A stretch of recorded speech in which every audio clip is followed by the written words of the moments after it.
Энэ номоор дамжуулан нэгж дата аналистик гомдоох дорд үзэх зорилгогүй. Энэ бол зохиолчийн маань сонгож авсан нэг төр гэдгийг битгий мартаарай.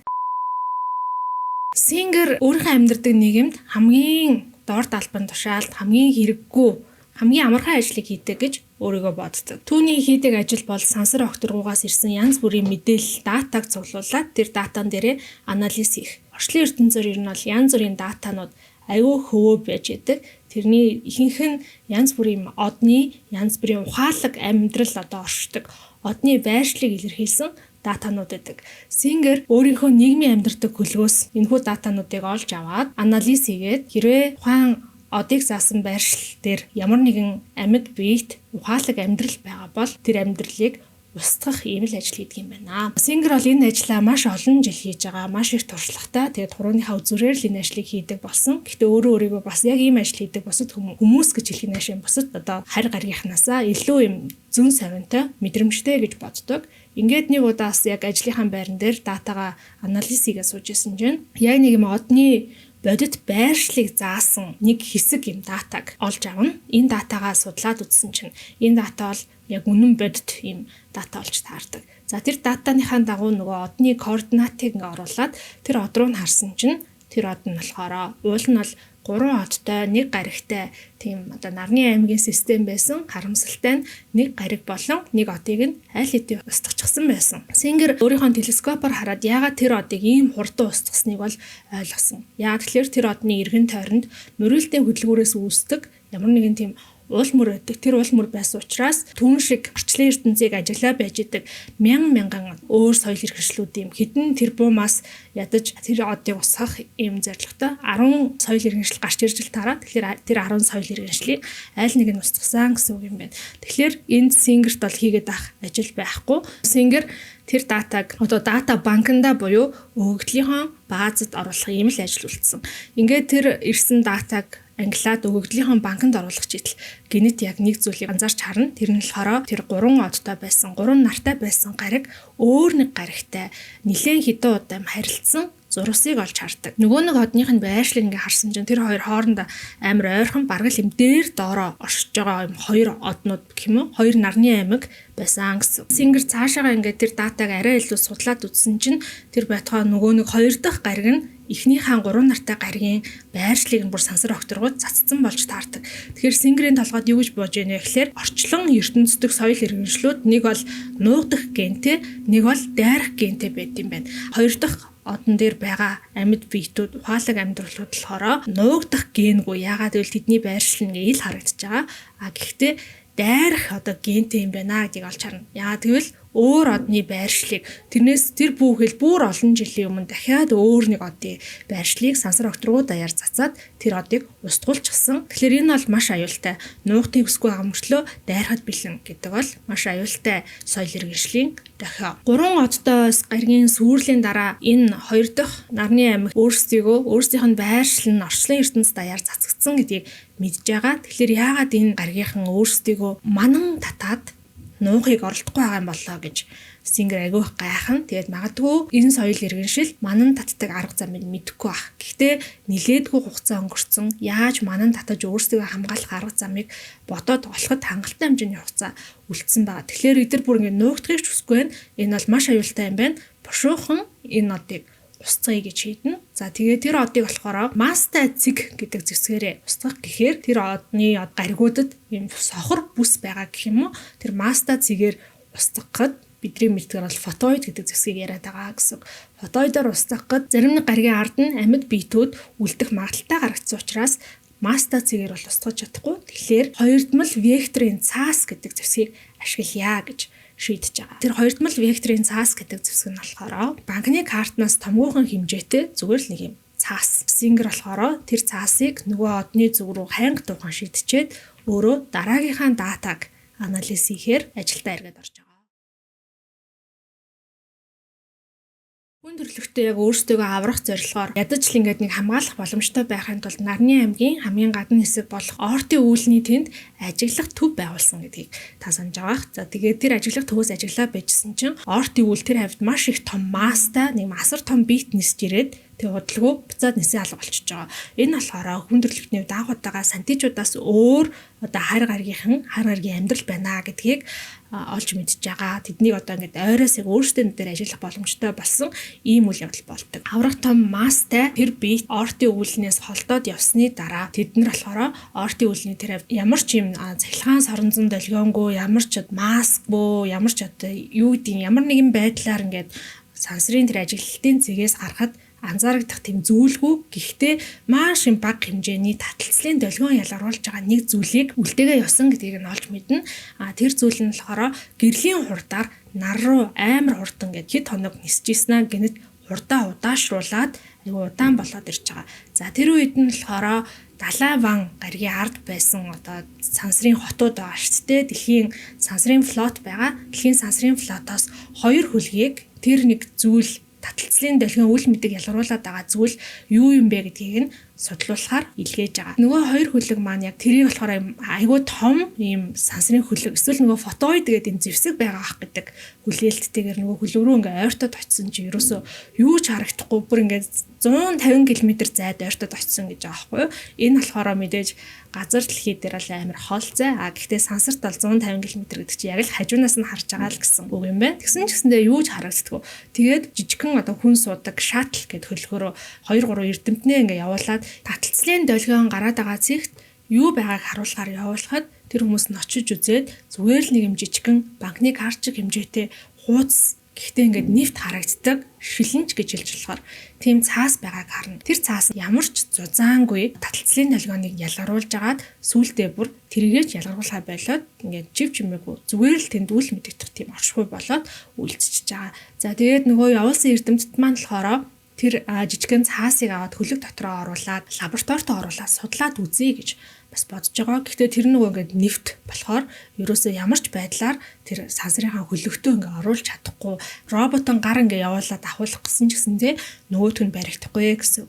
Тэгэхээр дэлхийн эрдэмтэд яаж ийнэ вэ гэхээр өөрсдөө нөгөө өөрсдийнхөө сууж ирсэн аврах том сансрын ингээд хөлгийг маневрлаад гэх юм уу тэр одоо нэг хуудас цаасыг яг юм хөлгийнхөө лаборатори хэсэгт ингэж очиж байрлуулахаар хөлгөө хөдлөж байгаа. Яаж иж оруулаад янз бүрийн байдлаар туршилт шинжилгээ хийгээд тэр цааснаас юу ч олж мэдтгүү. Сүүлдээ тэгээд энэ одоо эсвэл гар гарынхнаас бидэнд ирүүлж байгаа захиач юм болов гэдэг санаа хүртэл гарна. Цааснаас тэр жижигхэн цааснаас юу ч олж мэдэхгүй болохоор тэр 2 хөлгийнхэн нилээд тайвширдаг. Тэр хөлөг дээр нэлээд олон 100 жил бас ичээнд байгаа гарч ирсэн нэг эрдэмтэн байдаг. Тэр нь болохоор та бүхэн хамгийн ихний номноос санаж байгаа бол Евинжигийн охин Яндон гэдэг эрдэмтэн бүсгүй маань амиа хорлоод нас барсан. Яндоны сүйт залуу Дэн Е гэдэг одоо эрдэмтний бас шавин байгаа. Хөлгийн ахмадтай гуйж надаа яг юм муу зүүн совин татаад байна. Энэ бол яавч зүгээр нэг юм цаас биш. Тэгэхээр хэдүүлээ энэ цааснаас ер нь хурдан холцсон л бидний аминд үлзийтэй гэх мэт байдлаар гуйдаг. Тэгээ хөлгийн ахмад нь ч гэсэндээ хөлөг дээр байгаа эрдэмтнийхээ үгэнд ороод хөлгөө холдуулахаар шийднэ. Хөлгөө холдуулахдаа гэхдээ зүгээр л тэр цаасыг тэр чигтэнд энд нь орхихгүй нөгөө нэг жижигхэн бөөрөнхийн шатл хөлгөндөө 2 бас хүнийг ингээд үлтээгээд та хоёр энийг ойроос ажиглаад байж байгаарай гэж хэлээд хөлгөө хөдлөгдөг. Хөлөг хөдлөвөөгүй юу цаас маань 2 удаа гэрлээ навчаад тэгээд буцаад намжин болчихж байгаа. Тэгэнгүүт нөгөө нэг жижигхэн шатл хөлөгт үлдсэн 2 хүн чинь гинэт ёо миний хөл гэх мэтчлэн амар хашгираад эхэлнэ. Хөлөг дээр байсан хүмүүс ингээ бүгдээрээ эргээд харсан чинь нөгөө нэг юм бөөрөнхий цансрын жижиг шаатал хөлөг маань яг юм шилэн дээр унаад хайлчсан юм бөөрөнхий зарим байгаа шүү дээ. Яг тийм болчихсон байдаг. Гэхдээ шилэн нүүл үзэгдэгч. Хөлөг дээр байгаа хүмүүс маш их хараа байж итл нөгөө заримгч хайлаад шилэн дээр яг юм заримны хэлбэртэй зураг гэх юм уу үлддэг штэ тий. Яг тэрнтэй адилхан хөлгийн хэлбэртэй зураг, хөлөг доторх хүний хэлбэртэй зураг болоод үлдчихнэ. Энэ мөчөд яг Дэн Егийн шав эрдэмтэн нь хөлгийн одоо чан гаргачаар бүх хүмүүст анхааруулж байгаа. Энэ бол бидний төсөөлжсэнээс тэс өөр зэвсэг байна. Энэ зэвсэг бол 3 хэмжээс ертөнцид нэг хэмжээсийг нь микро түвшинд оруулаад буюу нэг хэмжээсийг нь устгаж гин гэсэн. Тэгээд 2 хэмжээст болгодог ийм зэвсэг юм байна. 2 хөлгийн ахмадууд хоёулаа ингээд амар мэдээж айгаад сандраад та яг ихтгэлтэй байна уу гэд асуухад тийм ээ би энийг ингээ 3 4 удаа яг туршаад ингээд нөгөө томьёо момьёог нь бодоод үзсэн. Энэ бол яхаарахгүй хэмжээсийн юм зэвсэг байна. Энэ зэвсэг болохоор өөрөө ингээд нөгөө эргэн тойронд байгаа бүх зүйлээ өөртөө ингээд татаад 3 хэмжээс байгаа ертөнцийг өөрлөгөө татаад бүгднг нь 2 хэмжээс ертөнц болгоно. Эндээс зогтохын тулд бидэнд гэрлийн хурдаар явдаг хөлгөл хэрэгтэй юм байна. Тиймээс бид нар ч гэсэндээ эндээс зогтож чадахгүй. Яг одоо бункерийн одоо ертөнцид байгаа хүмүүст бүгдэнд нь энэ мэдээг хүргэх хэрэгтэй гэж хэлнэ. За ингээд 2 хөлөг маань 3 хэмжээс ертөнцөөс 2 хэмжээст орон зай руу нурж тиймээс сүрээд бүлэгт нь 1 хэмжээсээ буюу зузаан гэдэг хэмжээсээ алдахаас өмнө холбооны засгийн газар руу бидний урд өмнө харж байгаагүй хизээж төсөөлж байгаагүй ийм зэвсгийг явуулжээ гэдгийг дуулгаад өөрсдөө ч гэсэндээ 2 хэмжээс ертөнц рүү ороод зураг болоод тэндээ үл. Жин хэдэн жил чим бүүмэд ичээнд байж агаад ямар тач сэрнэ. Жин арай хийж нүдэн нэг хажуу тийш харт хажууд нь бас сэрж гин. Тэгээ тэр хоёр бол яг эмнэлэгт биш нэгэн юм үл таних. Одоо өөрсдөө ч мэдэхгүй орон зай сэрж байгаа. Тэр хоёрыг дөнгөж сэрмэгц урд нь нэг юм мэдээллийн цонх нэгдээд жинийг дагуулж аваад сансрын хотуудыг танилцуулсан Чао Бин буюу одоо сэлэн матгагчдын хамгийн залуу нэр дэвшигч гэж тухайд ярьж байсан. Тэр залуу маань маш өөрөө хөгшин болсон баг 100 гаруй настай болчихсон. Тэгээд мэдээллийн цонхоор шууд дүрсээ хараад Жин хоёртой ярилцдаг. Чаби нарны амьгт юу болоод байгааг тайлбарлана. Балар ойн дайралт болсон. Гэхдээ тэр нь фотоид биш. Харин хэмжээсийн зэвсэг гэдэг зэвсгийг явуулсан. Тэгэхээр Жин хоёрыг хийсэн гэрээнийхэн дагуу яг одоо сэрэж байгаа. Жин 2 болохоор Halo гэдэг хөлөг дээр сэрж байгаа. Гэхдээ энэ бидний нэг өмнө хамтдаа Жинтэй суугаа явсан Halo хөлөг биш. Харин сүүл дахиад шинээр барьсан. Тэгээ дахиад Halo гэдэг нэрийг өгсөн ийм хөлөг юм байна. Тэгээ Чабим дэлхийн ван гараг дээр хүн төрөлхтний соёл иргэншлийн музей гэдэг ийм байгууламжийг өнгөрсөн хугацаанд хүн төрөлхтөн барьж байгуулсан. Энэ музейн харгалзагчаар Луожи ажилдаг. Тэгэхээр та хоёр тэр музейд очоод Луожитэй уулзангаа тэр музейд байгаа одоо хүндрэлтний хамгийн чухал гэсэн соёлын тэр өвүүдийг нь аваад энэ нарны аймгаар ингээд тарааж байршуулах хэрэгтэй байна. Энэ Halo гэдэг хөлгөө ашиглаад. Яагаад гэхээр тэр музей дотор байгаа бүх тэр хүндрэлтний соёлын өвүүд бүгдээрээ яг тэр музей дотор байхдаа 2 хэмжээс рүү орчих юм бол юу нь аль нь гэдгийг мэддэгэ болчихно. Хэрвээ тэрийг нарны аймгаар ингээд тараагаа байрлуулах юм бол одоо нарны аймаг 2 хэмжээс зураг болох ч гэсэндээ ядаж тэр бүх зүйл бүгдээрээ тод гаргадана гэдэг ийм зүйлийг хэлдэг. За үүнийг сонссон Жин 2 дэлхийн ван дээр очоод хүндрэлтний соёл иргэншлийн музей дээр очиж Луожитэй уулзахаар замдаа гарч байгаа. Бункерийн ертөнцид байгаа эрдэмтдийн хийсэн тооцооллоор л нарны аймаг 8-аас 10 хоногийн дотор тэр чигээрээ 2 хэмжээст болж хуурах юм байна. Яг одоо Жин 2-ын байгаа газраас дэлхийн ван гараг дээр Луожи руу очиход бас нэлээд хэд хоногийн аялал болно. Тийм учраас тэр хоёр замдаа бас юм хагас юм хичээнд ороод гэх юм уу 4-5 хоног унтаад тэгээд дэлхийн ван гараг дээр очиж байгаа. Дэлхийн ван гараг дээр ингээ очисон жам хүндрэлтний соёл иргэншлийн музей гэдэг англиар болон хятад хэлээр ингээ амар том бичсэн. За тэгээ юм газар дор юм нүх хугацсан юм амар том төмөр хаалга байдаг. Тэр төмөр хаалгыг нь яг зааврын дагуу ингээд яваад орсон чи асар том юм урт хонгил. Тэгээ яг агуу гэж төсөөлж болно. Урт хонглын төсөөл дээрээ том танхимд зааланд гарч ирж байгаа. Тэр нь бас агуу. Тэр зааланд гараад ирсэн чинь Луожитэй таарч байгаа. Луожи болохоор бүр 200 настай болчихсон. Санжээл яг сэлэн матгагч байхдаа Луожи ярихаа болоод сүултээ бүр ярих чадвараа хүртэл алдсан байдаг. Гэтэл энэ Луожи болохоор буцаад хан ширтэгч болохоос өмнөх Луожитай илүү ижилхэн зан төрхтэй гэх юм уу? Өөрийнхөө хуучны зан төрхийг өөрөө ингээд эргүүлээд авчихсан. Илүү хөгжилтэй, жоох юм сайзи тийм яриасаг болчихсон, өвгөн болчихсон байдаг. Жин 2 болохоор хүндрэлтний соёл иргэншлийн музей гэдэг чи одоо яг юу юм бэ? Ийм зүйл байгаа бит хоёр дөнгөж сая л баг мэдлээ. Тэгээд шууд тань дээр ирлээ гэж хэлсэн чинь Луожи болохоор бүр хамгийн яг өөрийг нь хан ширтэгч болоход тухайн үедээ нэгдсэн үндэсний байгууллага ерөнхий нарийн бичгийн дарга байсан Сай гэдэг энэ эмэгтэй санаа. Тэгээд тэр Сай гэдэг эмэгтэй бол тухайн үедээ ингээ байгаагүй, тэр үеийн хүмүүс байгаагүй ховорхон алсын хараатай хүн байсан. Тэгээд энэ хүн Сантьягийнхан дайрахад нарны аймгийн хаан ихтэй бид нар одоо хүн төрөлхтний хамаг сайн сайхан соёлын, нийгмийн, түүхийн бүх өвүүдийг нь хадгалж үлдэх хэрэгтэй буюу одоо хүн төрөлхтөнд зориулсан бунхан музей гэж ярьж байгаа. Гэхдээ яг үүндээ бол цаад утгаараа бунхан барьж байгуулъя гэдэг ийм санааг хэрэгжүүлээд сүүлдээ би сэлэн матгагчаар ажиллахаа болсны дараа яг энэ одоо төслийн гэх юм уу багт орж ахалж ажилласан юм аа. Бидний зорилго бол хүн төрөлхтний талаарх 10 гигабайт мэдээллийг 1 тэрбум жил хадгалах боломжтой ийм музей барьж байгуулах байсан. Гэхдээ тэр бол үнэхээр амаргүй юм байлээ. Одоо орчин үеийн бидний хэрэглэдэг мэдээллийг хадгалах хэрэгсэл болох квантум технологи гэж байгаа.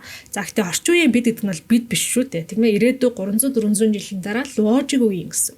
Квантум технологи нь болохоор мэдээллийг урт хугацаанд ингээ хадгалахад айгүй юм тохиромжгүй байсан гинэ. Тэгээд хамгийн сайн материалаар хийгээд хамгийн одоо тохиромжтой нөхцөл байдалд хадгалахад дээдл нь 2000 жилэл хадгалж исэн. Ихэнх тийм квантум технологиор мэдээлэл хадгалдаг аргууд нь болохоор 500 жил болж исэн гинэ.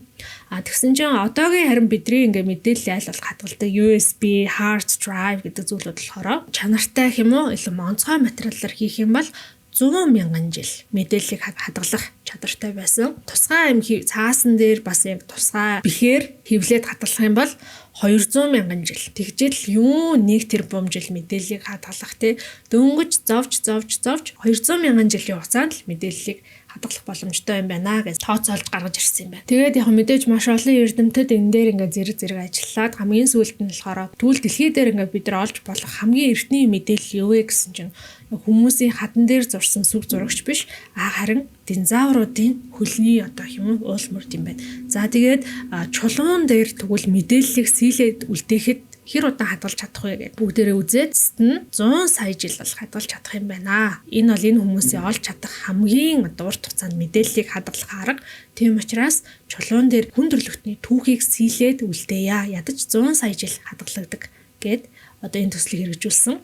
Тэгээд лужиг яг илүү юм том бамбар гэх юм асаагаад зүйлсэн чинь тэр ингээд агуун ханаар дүрэн үг үсэг сэлчгсэн байдаг. Эртний одоо грекийн философоос эхлүүлээд хятадын яруу найрагт гих мэтчлэн одоо хүн төрөлхтний тэр бүх соёлын үүдийг бүгднийг нэгийг харьцсан 1 см-ийн хэмжээтэй үгнүүд болгоод ханан дээр биччихсэн. Лужижийн AA3 тэр музейд байгаа янз бүрийн одоо юм соёлын үүдээс сонгож шилээд Halo хөлөг дээрээ ачих ажлыг эхлүүлэн жишээлбэл тэнд нөгөө Ван Гогийн Одод төгсөн шүн гэдэг зураг байгаа. Тэнгүүтийн зургуудыг яг жаазтай наваад явахаар аюуг зай ажил юм байна гингүүтээ жаазуудын бүгднийг салгаад зөвхөн зургуудаа хуйлаад очиж байгаа ч юм уу те. Өрнийн уран зургууд, яруу найраг шүлэг гэд нилээн юм хідэн зүйлүүдийг бүгдээрээ цуглуулж аваад тэр 3 сансрын хэсэгчийн өмсөд тэр агууд орох музейгээс гараад Halo хөлөг рүү тэдрийг ачна. Дэлхийгээс ирсэн энэ уран зургуудыг харж агаад Лужи болохоор Мона Лизагийн зургийг олж хараад чи энд байсан юм уу? Чамайг би энд байсныг мэдсэн бол би чамтай өдөр алга ирж ярилцах байлаа гэж хэлнэ. Тэгээ жин Лужиг харсан чинь Лужи яг үндэ Мона Лиза руу биш харин юм агаарт байгаа. Ямар нэгэн хоосон зүйлтэй ярьж байгааг анзаарна. За тэгээд Лужи болохоор Мона Лизаг надад үлдээчихээ. Бусдыг ингээд та хоёр юу ч хамаагүй аваа явж болно гэд. Тэгээд тэр гурав ингээд юмаа зөөх гээд гарсан чинь тэднийг өөдөөс нь 2 мангар том нүд ингээд тэнгэрээс ширтээд байж байдаг. Юу 2 том нүд лээ гэсэн чинь далайван санчир 2 гариг аль хэдийн 2 хэмжээст ертөнц рүү сүрээд орчихсон. Тэр 2 гаригийн одоо үлдсэн зураг нь юм уу дүрс нь яг тийм 2 том аврах том нүд шиг харагдаж байгаа юм байна. За энийг болохоор яг төсөөлөх юм бол ингээд бид нар энэ одоо яг инээдтэй гэх юм уу зөөрлөл гэхдээ ингээд нөгөө бууз хийх гэж байгаа бол ингээд бууз сайн гурилыг хуваагаад бөөрийнхий болгоод ингээд бид нар гараараа янзалдаг штэ тий. Тэгээд тэр бөөрийнхий осныг ингээд нөгөө гариг гэж бодчих юм бол бид нар ингээд илтгэхээс өмнө тавьж байгаа дээрээс нь ингээд дардаг, хавтгаа болгодог. Тэр нь болохоор 2 хэмжээс ертөнц 2 хэмжээс дүрслэл ингээ ойлгочож болно. Тэгэхээр бөөрийнхий байхдаа диаметр нь илүү жижигхэн яг бидний нүдэнд илүү жижигхэн харагдаж байгаа. Хавтгаа болгоод дарангуут ингээ талбай томордог тий. Дээрээс нь нэмээд тэр нөгөө гаригуудын одоо яг хамгийн гадна талын агаар мандал гэдэг ч юм уу гадна талын хөрс тэрний доотлын хөрс гаригийн цөм гэх тэр бүгдээр яг нөгөө модны юм эргүүлэг шиг харагдаад тэгээ тэр нь болохоор яг нүд шиг харагдаж байгаа гэсэн үг юм байна л да. Тэгээ тэр хэд болохоор тэр нүдийг маш ингээд юм аимшигтай яг тэр гурыг цоо ширтээд байгаа юм шиг тийм дүр зураг үзэгдэнэ.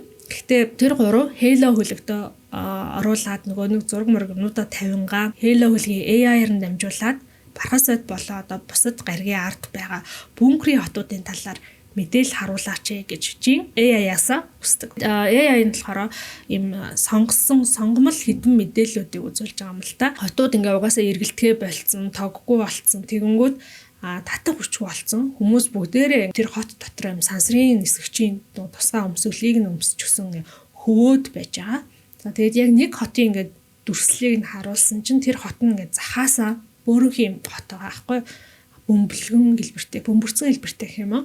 Тэгээд захаасаа эхлээд хоёр хэмжээст ертөнц рүү нураад унаад эхэлж байгаа. Хотын иргэдэн болохоор бүгдээрээ тэндээс зүгтах гад эсрэг зүг рүү сансрын нисгчийн өмсгөлийнхаа нөгөө жижигхэн хөдөлгүүрийг хасаагаад чихэлдээд нисэж байгаа. Тэгэнгүүт мэдээж тэр хоёр хэмжээст болж байгаа процесс бол зогсохгүй үргэлжлээл яваад байгаа. Яг төхөөд ирсэн чинь хоёр хосоос хоёулаа үүрт хамт гэж хэлээд хөтөлцөөд хоёр хэмжээс талбай руу үсрээд хөтөлсөн юм хосын зураг үсгэж байгаа.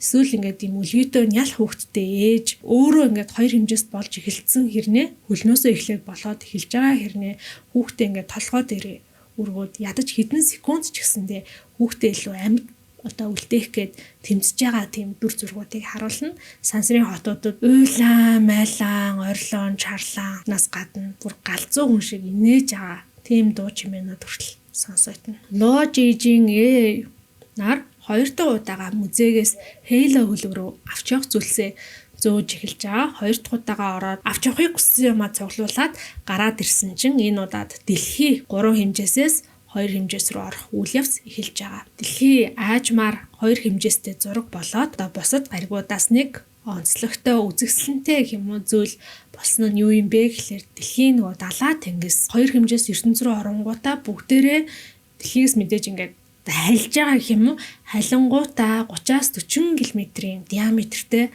аврах том цасан ширхгүүд болон хувирж байгаа нь зөвхөн дэлхийд болж байгаа юм онцлог үйл явдал юм байна. Цэв цэнхэрийн бөөрөнхий дэлхий тэгээ тойроод аврах том цасан ширхгүүд гэдэг төсөөлөхөр угаасаа аюу гоо юм үзэсгэлэнтэй дүр зураг үзэгдэж байгаа байх. За тэгээд Jin Logi 3 Halo хөлөг рүүгээ ороод дэлхийгээс үзүүлэх дүр зураг байна уу гэдгсэн чинь харамсалтай нь дэлхийгээс үзүүлэх дүр зураг байхгүй наа гэж хөлийн AI хэлж байгаа. Logi Jin нар 3 дахь удаага хүндрэлтний соёл иргэншлийн музейгээс хөлөг рүү эд зүйлс зөөх гэж байгаа. Яг тэгээ зөөгөөд гараад ирсэн чинь нар 3 хэмжээсээс 2 хэмжээс рүү орж идэг. 2 хэмжээс гэдэг бол нэгж буй хивс. 3 хэмжээс гаригууд нь болохоор нөгөө бөөрөн хилцэн утсан тийм ээ. Нөгөөд 2 хэмжээс ертөнцийн тэр үл үзэгдэх гар нь 3 хэмжээс гаригуудыг өөрлөгөө татаад өөрийн биедээ уусгаад хивс мэт нэгж байгаа. Logi Jin 3 хамт зогсоод нарыг хэрхэн 2 хэмжээс ертөнц рүү орж байгааг нь харж ажиллаж байгаа. Нар болохоор яг л 2 хэмжээс ертөнц рүү оронгуудаа аврах том улбар шоронготой зайрмаг хайлж байгаа юм шиг талбай нь томроод эхэлж байгаа. 2 хэмжээс ертөнцид нар ингээд мандах гэх юм уу томрох тусам 3 хэмжээс ертөнцийн нар нь жижигрээд жаргаж байгаа. Тэр 3 бас яг нарыг ингээд 2 хэмжээс ертөнцид орчоод үргэлжлүүлээд гэрэлтэх болоо гэж бодож исэн чинь нар болохоор нэг цаг гарны дараа бүрэн хэмжээгээр 2 хэмжээст ертөнцид орсныхон дараа гэрэл нь бөхөөд эхэлдэг. Аажмаар бөхчихснөө нар ингээд тас харанхуй болчихж байгаа. Нар ингээд байхгүй болонгууд нарны аймаг бол яг юм тогн тасарсан хот шиг тас харанхуй болчих. За нарыг 2 хэмжээс ертөнц рүү орж байгаа хооронд ангараг болон суур гаригууд ч гэсэндээ аль хэдийн 2 хэмжээс ертөнц рүү нураад орчихсон байдаг. Logi музей үзмрүүдээс үүнээс илүү одоо зөөгөөд яах вэ? Энэ нэр нь хангалттай. Та хоёр одоо эндээс явж үз эртхэн одоо замаа бодгоо хэлнэ. Нөгөө орчин болохоор Logi хамтдаа явъя л та гэдгсэн чи Logi. Би харин ч эндээ ингээд өөрийнхөө бас дассан сурсан газраа ингээд амьд тавихыг илүүд үзнэ гэж байгаа. Jin AI 2 болохоор Logi-гийн энэ хүслийг хүндлээд түүнийг орхиод явж байгаа. За гэхдээ Jin AI 2 болохоор гуруулаа амарчсан эцээ хүртлээ нөгөө дүрсээ хараад ярилцсан хоорондоо холбоо харилцаатай бай. Тэгэхээр ингээм хамт байгаагаас ялгаа юу авах вэ гэж хэлээд за тэгээд тэр хоёрыг хөлөгтөө суугаад хөдөлмөгц Logi одоо видео коллор гэх юм уу холбогдож байгаа. Halo хөлгийн талаараас ингээд жоохон мэдээлэл өгөхөд энэ хөлөг болохоор өмнөх хөлгийгөө бодоход арай жоохон том. Тэгээ өөрийн гэсэн нөгөө микологийн системтэй гэж байгаа байхгүй. Тэр нь болохоор нөгөө ус агаараа өөрөө одоо хөлөг дотроо боловсруулж чадна. Тэгээ хөлөг дотроо аюу юм том зайтай. Ер нь бол яг цаад энэ дизайн загварыг нэг харахад дөрвөн хүнийг бол нэлийн урт хугацаанд зөвхөн хөлөг дээрээсээ ингээд амьдрах боломжтой байдлаар ингээд бодоод ингэж хийсэн юм байна. Jin AI 2 хөлөг дээрээ суугаад жаахан хэсэг явж байгаад эргээд харсан чинь нарны аймаг маань өөрөө бүр яг амьд нөгөө Ван Гогийн одод төгсөн шүн зураг шиг болоод хуурчсан юм шиг харагддаг. За тэгээд Луужи болохоор та хоёр одоо ингэ наад хөлгөө унаад дээд зэгт нь хурдлуулад гарны аймгаас яваа.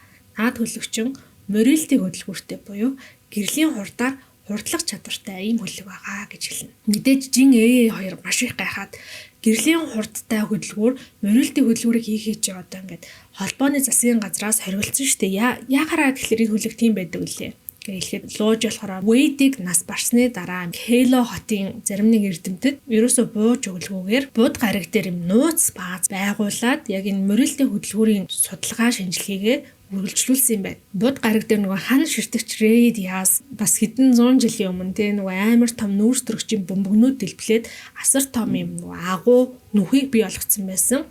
За Вэйд нас барснаас хойш 35 жилийн туршид тэр нүхэн дотор юм лаборатори барих ажлыг Хейлогийн одоо оршин суугчид эрдэмтэд өрнүүлээд за тэгээ 35 жилийн дараа нууц лабораторио барьж дуусныхаа дараа яг энэ морилтын хөдөлгүүрийн судалгаа шинжилгээндээ эргээд орсон. Холбооны засгийн газар болохоор мэдээж яг шууд ийм дээр ажиллаж байгаа гэдэг хэлэхгүй өөр зүйл дээр ажиллаж байгаа, өөр туршилт хийж байгаа, өөр судалгаа шинжилгээ явуулж байгаа гэд айгу нуун далдалсан байдлаар хийсэн. За тэгээд Вэйдийн нөгөө жинд үзүүлсэн нэг жижигхэн үсийг хэдхэн сантиметр хөдөлгсөн тэр туршилтыгаа илүү томруулаад дэлгэрүүлж хийж явсаар байгаа суур онол дээр нь толгуурлаад морилтын хөдөлгүүрийг хийж чадсан. Энэ эрдэмтдийн нэг нь бол Луужи байсан.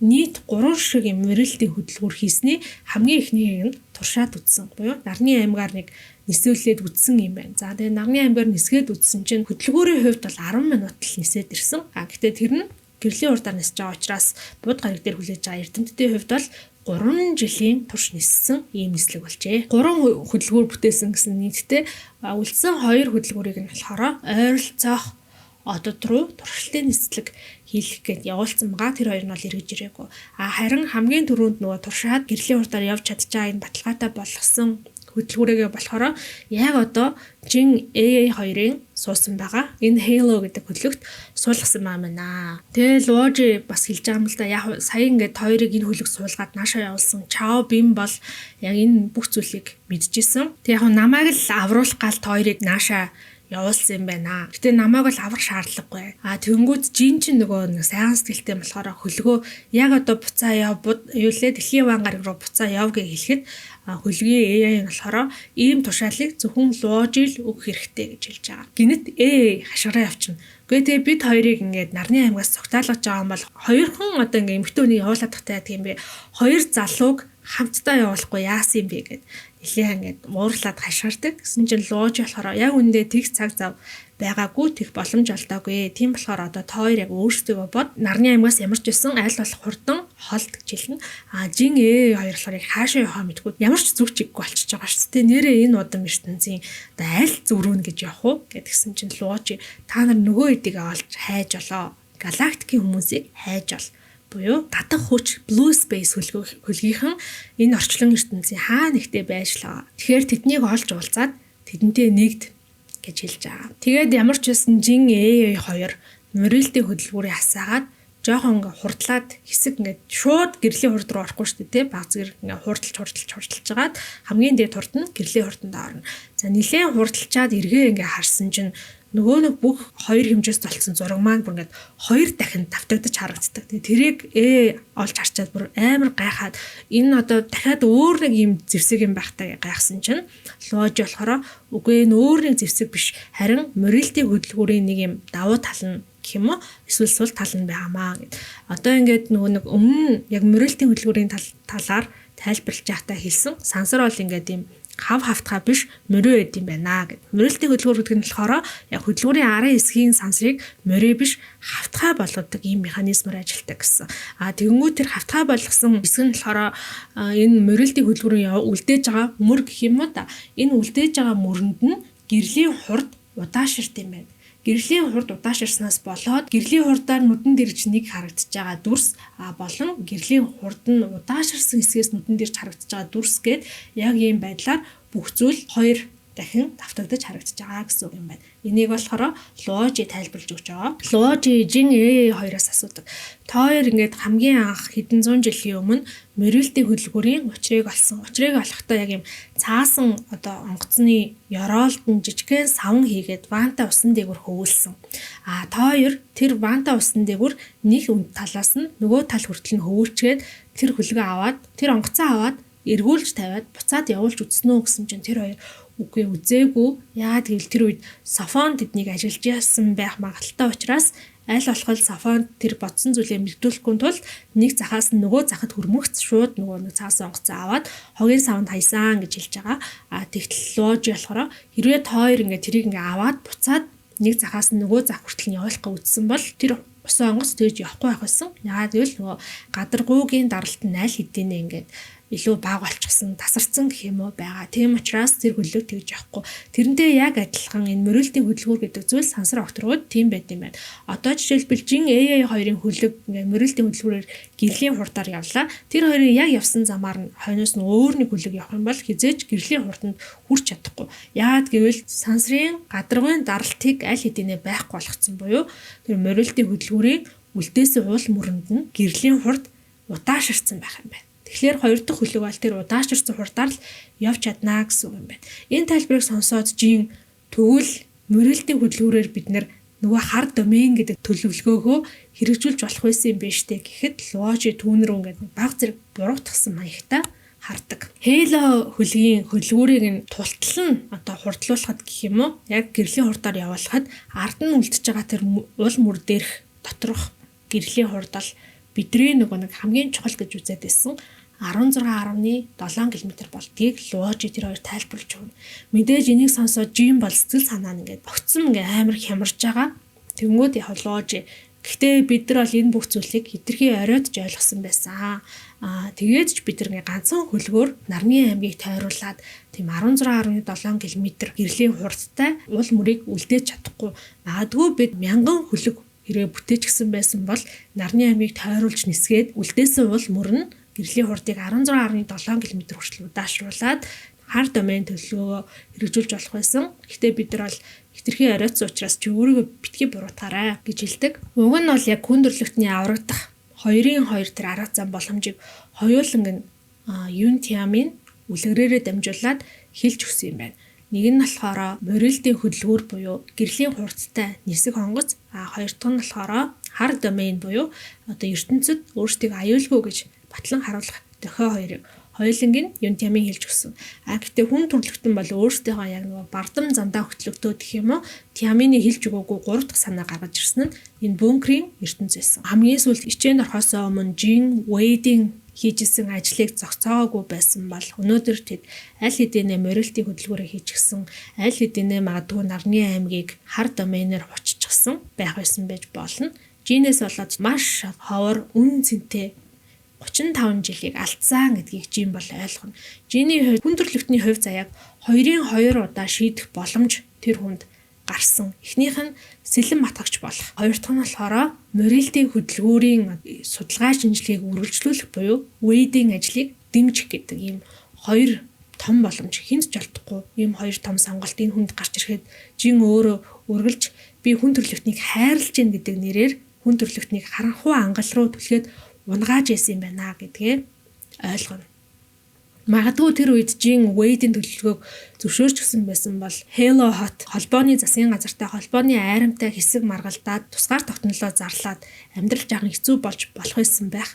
Гэхдээ морилтийн хөдөлгүүрийн одоо судалгаа шинжилгээгээ хөгжүүлээд холбооны засгийн газарт үр дүнг нь үзүүлээд хар доменийг түүнээс одоо гаргаж авна гэдгээ холбооны засгийн газарт харуулж гисэн байсан бол эргээд Halo Hot-ыг уучлаа игнэндээ нэгтгээд маш олон эрдэмтэд илүү одоо том их усүртэйгээр холбооны засгийн газар тэр чигээрээ морилтийн хөдөлгүүрийг хийх ажилд оролцоод дэлхий дээр аз жаргалтай амьдрахыг хүсэж байгаа хүн төрлөخت нь хар домейнэ хийгээд дэлхий дээрээ үлдээд харин сансар огторгыг судлахыг хүсэж байгаа хүн төрлөخت нь гэрлийн хурдтай хөлгүүд дээрээ суугаад сансрын зүг нисээд бүгд ингээд аз жаргалтай төсвөл хүрэх боломжтой байжээ гэдгийг Жин ойлгоно. Ингээд зөвхөн хүн төрлөختнийг төдийгүй бүр Нарны аймгийг сүйтгэж гисэн гэж одоо өөрийгөө бодож байгаа учраас Жин сэтгэл санааны хувьд маш хүнд байдалд орно.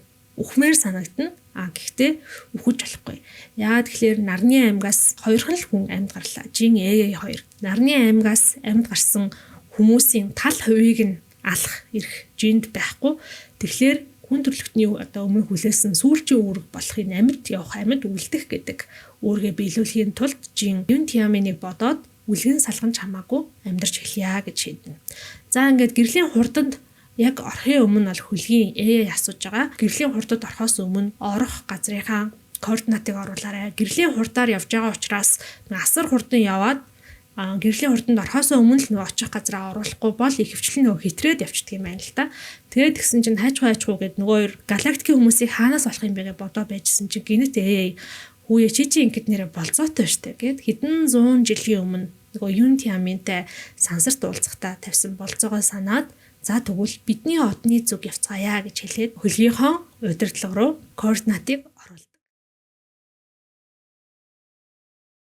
Halo хөлөг 52 цаг ниссний эцэст Тиамины жинд өгсөн од болох DX39T6-гийн ойр орчимд ирэв. Хэдийгээр Halo хөлөг дотор 52 цаг өнгөрсөн ч гэсэндээ нарны аймагт бол энэ хугацаанд 286 жил 6 сарын хугацаа өнгөрсөн байлаа. Өөрөөр хэлбэл нарны аймаг 3 хэмжээст ертөнцөөс 2 хэмжээс рүү нурж орсон энэ үйл явдал 286 жилийн өмнө болжээ. Тэгээ бид гэрлийн хурдаар явсан учраас лөө богинохон хугацаагаар явсан гэсэн. Энэ хооронд жиний бас сэтгэл санааг нь тайвшруулах гэж нэлээ үзэн. Тэгээ жинд бол чи яг өөрийгөө юу гэж бодоод байгаа юм бэ? Чи зүгээр л нэг хүн штэ. Чи нарны аймгийг ч юм уу тэ эсвэл хүн төрөлхтний соёл иргэншлийг сүйтгэсэн хүн биш гэх мэтчлэн одоо маш олон байдлаар тайлбарлаж жиний сэтгэл санааг тайвшруулахыг оролдох боловч жин бол түүний хэлсэн зүйлийг юусоо ингээд өөртөө тусгаж хүлээж авч чадахгүй сэтгэл санаа нь эмзэг хэцүү хിവэрэ байсаар байгаа. За DX39T6 одны ингээд нэлээд ойролцоо төхөөд ирсэн чи энэ од нь болохоор 2 гаригтай ийм од юм байна гэдэг тэр хоёр олж мэддэг. AA-ийн хувьд бол энэ бол амьдралын бас хамгийн ийм гоё бүчүүдийн нэг болоод байгаа байхгүй юу? Яа тэгэхээр AA чинь нөгөө бас хэдэн зуун жилийн өмнө DX39T6 гэдэг од чинь яг үүндээ бол ийм гаригтай, гариг нь дэлхийдээ нэлээд төстэй гаригтай юм байна гэдгийг хамгийн анх өөрийнхөө докторийн ажлаараа олж илрүүлсэн учраас докторийнх нь одоо ажил нь онлайн юм ажил байсан бол одоо яг практикт баталгааж байна гэдгийг ингэж олж мэдээд маш их баяртай байдаг. За ингээд DX39T6 болохоор ерөнхийдөө 2 гаригтай. Нэг гариг нь болохоор яг холоос ингээ харахад гэх юм уу те зайнаас харахад юм нэлийн цэнхэр өнгөтэй учраас тэр гаригийг жин AA2 болохоор цэнхэр гариг гэж нэрлэж байгаа. Нөгөө гариг нь болохоор холоос харахад яг сар шиг юм саарл харагдаад байсан учраас тэр гаригийг саарл гариг гэж нэрлэж байгаа. За жин AA2-ийн хувьд болохоор цэнхэр гариг дээр нь төрүүлээд буугаад үзье гэдэг юм бодолтой байгаа. Halo хөлгийн хувьд болохоор янз бүрийн тийм хөөрөх буух тэгээ тавцан шаардлагагүй шууд ингээд ийм хэрхүү хэмжээний гариг дээр бол өөрөө бие дагаад буух юм чадaltaй хөлөг юм байна. За гэрлийн хурднаас гарснаас хойш бараг ингээд 10 хоног явж ийж цэнхэр гаригийн ингээ гадаргуу дээр нэлээд төгөж ирж байгаа. Тэгсэн чинь цэнхэр гаригийн гадаргуугаас болохоор тэр хоёрт ингээ нэг буугыг юм зааварлсан тийм заавар зөвлөгөө гадаргуугаас юм нөгөө радио долгионоор ирдэг. Тэгэд нөгөө хоёрт нь хоорондоо ярилцж хагаад за ямар ч гэсэн энэ ингээ явуулаад байгаа буух одоо заавар бүхий радио долгионыг энэ зааврыг дагъя гэж хэлээд хөлгөө бол цэнхэр гариг дээр газардуулж байгаа. Цэнхэр гариг дээр газардуулсан чинь нөгөө хөлгөө нь ингээ шууд эргэн тойрныг скан хийгээд ямар нэгэн аюул занал хэл байна уу гэд скан хийж үзсэн чинь нэг холбоохон нэг жижигхэн сансрын хөлөг болон хажууд нь нэг эрэгтэй хүн байна гэдэг ийм мэдээллийг гаргаж өгдөг. Жин AA2 болохоор тэр хүнийг Тиамин юм байна. Тиамин айл хэдий ирчихсэн. Жинийг хүлээж байгаа юм байна гэж боддог. Гэхдээ хөлгөөсөө ингээд харсан чинь тэр хүн бол яа харахгүй Тиамин биш. Тиаминыг бодоход илүү өөр хүн байдаг гэх юм уу? 40 гаруй насны Аз яг зүүн Азийн царайтай өндөр тэгээ царайлаг юун Тиаминыг бодоход царайлаг гэж зохиолч маань бичсэн байгаа байхгүй юу хөрхэн Тиаминыг тэгж яах нь вэ өргөн юм магнатай хурц нүдтэй энэ төргээд бас царайлаг залуу гэж төрсөлсөн байгаамаа. Тэгэд жин AA2 болохоор хөлгийнхөө ингээд нэг хаалгыг нээгээд буух гэсэн чинь за тэр гаригийн татах хүч нь бол дэлхийн татах хүчнээс арай сул. Тэгэхээр бол яг дасаж чадахгүй нэг жоох эв хавгүй буух гэдэг. За нөгөө залуу болохоор тэр хоёр дээр ирээд хөлгөөс буухт нь тусалж байгаа. Гаригийн ер нь агаар мандал нь болохоор 35% нь хүчил төрөгч, 63% нь азот, 2% нь нүүрс төрөгчийн давхар эсэл буюу дэлхий дээрх одоо хүчил төрөгчийн хувьас арай бага, арай юм шингэн сэрэг агаартай гэсэн үг. Гэхдээ нөгөө залуу бол жин AA2 руу ингээд хараад энэ сансрын одоо нисгэгчийн малгайгаа авч болно. Энэ гариг дээр ямар ч одоо асуудалгүй амьсгалж болно гэдгийг хэлж өгснөөр тэр хоёр ингээд дуулга аваад тэр гурав харилцаж ярилцаж байгаа. За тэр залуу маань хэн юм бэ гэхлээр Гуан Ифан буюу татах хүч хөлөг дээр явж исэн энгийн иргэн одон орон судлаач эрдэмтэн байсныг та бид санаж байгаа байх. Нөгөө claustrophobia буюу юм давчин орон занаас айгаацтай эрдэмтэн гэдээ гарч исэн. Тэр залуу маань байдаг. За мань хүн болохоор 400 гаруй жилийн туршид ичээнд байжгаад 5 жилийн өмнө сэрсэн. Би Гуан Ифан байна гэд Жин хоёрт хэлсэн чинь тэр хоёр болохоор тийм бид хоёр ингээд чамаа мэдэн чи нөгөө нэг татах хүч хөлөг төр байсан. Танаа татах хүч Blue Space хөлгүүд одоо тий хаана байгаа юм бэ гэж асуусан чинь за татах хүч Blue Space хөлгүүд музейд байгаа штэ.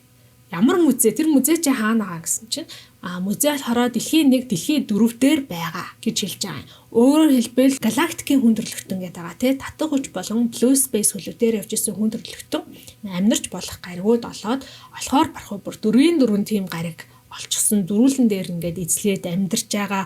Тэр байтугай ингээд музей зүзээгээ байгуулсан. Дээр нь нэмээд одоо юм нэг хоёр шинэ гаригийг амьдралд юм тохиромжтой болгож байгаа гэд Гуан Ифан иймэрхүү одоо ололт амжилтуудаа тайлбарлаж өгч байгаа. Ерөнхийдөө бол яг дэлхийдээ ижлэхэн уур амьсгалтай гариг олно гэж байхгүй. Гэхдээ амьдрах боломжтой тийм гариг олчих юм бол тэрэн дээр нөгөө terraform хийдэг гинэ. Тэр нь болохоор тэр гаригийн одоо уур амьсгалыг нь хүн амьдрахад тохиромжтой болгоод янз бүрийн нөгөө бичил биетэ үржүүлдэг ч юм уу те мод зүлэг ногоо тарьдаг ч юм уу эсвэл одоо агаар мандалтанд нэм нүүрс зөрөгчийн хий оруулж өгдөг ч юм уу гих мэтчлэн юм шинжлэх ухааны аргаар хүн амьдрахад илүү тохиромжтой дэлхий болгож байгаа юм байна. Гуан Ифан болохоор яг жишээлбэл энэ цэнгэр гаригийн талаар ч юм уу энэ одны талаар Жин хоёрыг батхад илүү юм их мэдлэгтэй байгаад байгаа байхгүй юу. Тэгэд Гуан Ифан болохоор юм хайгуулын багтай хамт одоо нилээ сансраар ингээ аялаад хайгуул хийж явж байгаад 2-3 хоногийн өмнө яг энэ цэгэр гариг дээр ирсэн. Тэгэнгүүтээ нөгөө нарны аймагт юу болсныг мэдж байгаа учраас нарны аймагаас одоо амьд гарсан хүн байвал ишиг ирж магадгүй гэж бодоод өөрөө ганцаараа нэг хөлөгтөөгөө үлдээд энд одоо хүн амьд ирэх нүгэ хүлээж исэн чинь Жин хоёр ирсэн гэдгийг тайлбарлаж өгдөг. Гуан Ифа асууж байгаа юм л да. Нарны аймагт үлдсэн хүн төрлөختнөөс тэгээ өөр амьд гарсан хүн байхгүй мөсч. Тэр хоёр харамсалтай нь ингээд бид хоёр л үлдсэн. Тэгээд үлдсэн бүх зүйлс зураг болоод үлдсэн гэсэн чинь Гуан Ифа яг үнэндээ тэр зурагч нь ч гэсэндээ нөгөө үүрт мөнх байхгүй. Тэр зураг болохоор зөвхөн 3 хэмжээс биетийн 2 хэмжээс ертөнц рүү ингээ орж явахдаа 1 хэмжээс нь тэр чигээрээ алга болж байгаа энерги нь ингээд ялгараад өхөл бүтэн 1 хэмжээсийн илүүдл энерги нь ялгарч байгаа. Тэр энерги нь ялгарахтаа л одоо та бүхэнд яг тухайн үед бол зураг юм шиг харагдсан. Тэрнээс биш 2 хэмжээс ертөнц бол яг боддоор нь ингээд нарны аймаг дээр очиод харлаа гэхэд юу ч харагдахгүй юм 2 хэмжээс ертөнц бол үл үзэгдэх хэмжээс байдаг. Бид нар зөвхөн тэрний татах хүчийг юм уу те мэдэрч чаднаа. Тэгэхээр тэр зурагч гэсэндээ тэндээ үүрдүүлдэхгүй гэж тайлбарлаж өгнө. Жиний хувьд болохоор илүү нөгөө Тиаминыг хүлээж байгаа Тиаминтай уулзах хүсэлтэй байгаа болохоор сантехникны талаар Гуан Ифанаас асуусан. Тэднэрт тэр нь юу болсон юм бэ гэдэг. Гуан Ифан болохоор сантехникны талаар мэдж байгаа бүх зүйлийг хэлж өгч байгаа.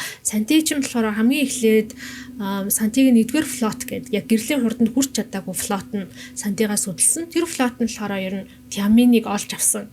Одоо хэсэг бүлэг сантичууд гэсэн үг. Хойноос нь болохоор сантигийн 2-р флот гэдэг гэрлийн хурданд хүрсэн морилтын хөлгүүттэй нэг флот гарсан байгаа. Гэхдээ энэ хоёр хөлөг бол ер нь хоорондоо ерөөсөө уулзаагүй юм байна. Одоо яг энэ цаг мөчөөс 60 орчим жилийн өмнө болохоор Үхрийн одны ордны тэнд Сантьягогийн 2-р флот нэг юм аимшигтай байлдаанд орсон гэж байгаа. Нөгөө тал нь хэн байсныг бол Гуан Ифан мэдгүй. Тэгээд тэр тулаан бас яг хэний ялалтаар өндөрлснийг мэдгүй. Гэхдээ тэр бол бүр хэдэн одоо 10 жил тэр байлдаанаас цацагдсан тэр сансрын тоос моос одоо тэр байлдаанд сүнсэн хөлгийн хаягдл сансраар хөвсөн юм аимшигтай байлдаан болсон гэдгийг бол Гуан Ифан бас хэлж өгч байгаа. Энэ цэнгэр гариг нь болохоор ерөнхийдөө одоо бидний ярьдгаар бол нэг олны хөлийн газар юм байна л да. Айгүй олон юм хайр гаргийнхан энүүнгээр ингээ айгүй их дайрж өнгөрдөг, буугаад морддог гэдэг шиг.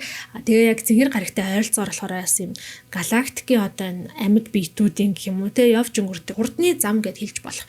Хоёр ч том хурдны зам байдаг. Тэгэхээр энэ цэнгэр гариг дээр удаан байх бол аюултай. Гуан Ифан болохоор Жин хоёрыг өөртөө хамт одоо хүн төрлөختний галактикийн хүн төрлөختний эзэлж олж авсан тэр тэр 1 2 3 4-р дэлхийг аль нэг дээр нь очиж амьдрья гэж урьдаг. Тэгээд ялангуяа Жинийг чи ингээд цаг хугацааны ингээд урсгал дээгүр ингээд хүрээл одоо нисээл яг юм шувуу шиг амьдэрсэн. Одоо үлдсэн энэ насаа л тий хүн төрлөختний тэр одоо бүтээсэн дэлхий дээр очиод дахиад ингээд цаг хугацаагаар хичээнд ороод ингээд аялаад байхгүйгээр өнгөрөөч гэж одоо урьж байгаа. Тэгэнгүүт яг хөрхи жинжин болохоор тэнд ингээд нэг тиаминта уулцсан. Одоо энэ жиний сэтгэл санааны амар хэцүү байгаа байдал хүн төрлөختний өмнө ингээ 2 удаа алдсан үүрэг хариуцлага гэдэг энэ том ачааг яг тиаминд ярихыг хамгийн хүсэж байгаа жиний хувьд сэтгэл дотроо.